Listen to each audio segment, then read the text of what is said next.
আজকে মে দিবস মিটিংয়ের দিন গেছে, ঠিক আছে, সব লাল টুপি পরা। আমার ওস্তাদের সাইড চাইতে আমরা সাইড দিতাম।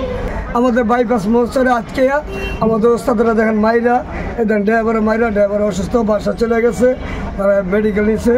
ওই দেখেন পাঞ্জাবি সিলা কী করছে, কিন্তু জানি না এটা কোন দেশে কোন দেশে এবার নতুন করে স্বাধীন হলো।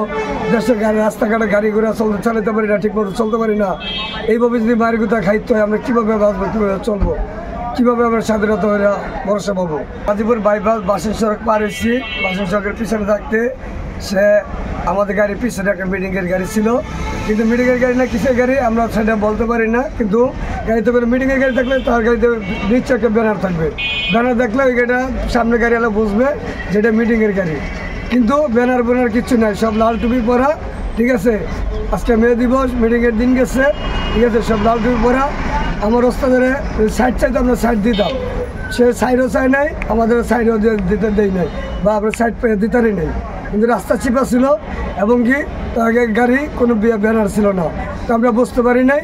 আমাদের বাইপাস মোচরে আজকে আমাদের ওস্তাদরা দেখেন মাইরা, দেখেন ড্রাইভারের মাইরা, ড্রাইভার অসুস্থ, বাসা চলে গেছে, তারা মেডিকেল নিচ্ছে। ওই দেখেন পাঞ্জাবি সিলা কী করছে, কিন্তু জানি না এটা কোন দেশে কোন দেশে এবার নতুন করে স্বাধীন হলো। দেশে গাড়ি রাস্তাঘাটে গাড়ি ঘোড়া চালাতে পারি না, ঠিক মতো চলতে পারি না। এইভাবে যদি মায়ের গুতা খাইতে হয় আমরা কীভাবে বাঁচবো, কীভাবে চলবো, কীভাবে আমরা স্বাধীনতা হয়ে ভরসা পাবো। ওস্তাদের গাড়িতে উঠতে কোনো জিজ্ঞাসাবাদ কিছুই নেই, কেউ ডাইনমুড়া দিয়ে কেউ এমুড়া দিয়ে 5-8-10 উঠতে ওস্তাদের আমার মাইরা টাইনা যাত্রীদের পাড়ায় পুরো মহিলাগো এগো পায়রা পরে হেগু উপর দিয়া হেঁদে ওস্তাদের মাইরা মুড়ে ওস্তাদের অবস্থা খুব আধা ভালো করে নিয়েছে। ওস্তাদের অবস্থা খুব খারাপ, আর অবস্থা বেশি ভালো না। জায়গায় বাসা পাঠা দিচ্ছি, এখন ডাক্তারের কাছে গেছে, এখন সঠিক বলতে পারি না।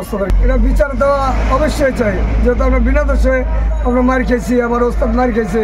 আপনার স্বপ্নগুলো আকাশ ছুবে প্রবাসীর হেলিকপ্টারের মাধ্যমে। বিয়ে, জন্মদিন অথবা যে কোনো বিশেষ প্রয়োজনে হেলিকপ্টার ভাড়া করতে যোগাযোগ করুন স্ক্রিনে দেয়া নাম্বারে। প্রবাসীর হেলিকপ্টার, নিরাপদ ও সাশ্রয়ী বাহনের বিশ্বস্ত নাম।